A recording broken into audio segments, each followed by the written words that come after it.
भैयासाहेब माढा मतदारसंघात आपण असेल शिवबाबा असेल यांनी दौरा सुरू केलेला आहे, काय नक्की यामागचं कारण? माझ्या कुटुंबातली सगळी लोक मी स्वतः माढा मतदारसंघात फिरतोय। आम्ही लोकभावना काय आहे, जनतेची मागणी काय हे जाणून घेण्यासाठी फिरतोय सगळ्या मतदारसंघामध्ये। काल फडणवीस साहेबांनी रामराजे असतील, खासदार निंबाळकर असतील, जे भाजपचे त्यांची बैठक घेतली आणि त्यांची नाराजी दूर करण्याचा प्रयत्न केला। आपल्याला काय तसं निमंत्रण किंवा निरोप काय आहे का किंवा नाराज चर्चा? No comments. काय लोकांचं काय बोल काय काय जनमत काय म्हणतात, लोक काय म्हणतात तुम्ही बघतायच, तुम्हाला काय म्हणतात? लोक म्हणतात तुतारी घ्या, तुतारी घेणार का? तुम्ही बघतायच काय आहे ते।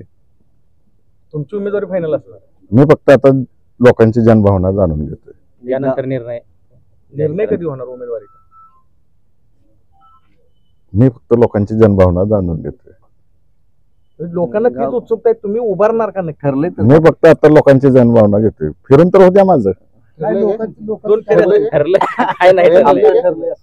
दोन फेरे झाले तुमचे, फिरून तर होत्या माझं सगळीकडे फिरून झाले की मग सांगतो। चर्चा अशी की भाजपवर दबाव वाढवायचा आहे की वेगळी वाट नवीन शोधायची आहे? मी ह्या विषयावर काहीच बोलणार नाही। मी सध्या जनभावना जाणून घेतोय। पूर्ण माझे दौरे सगळे संपल्यानंतर मग मी सांगेन। ठरलंय का? जय हिंद।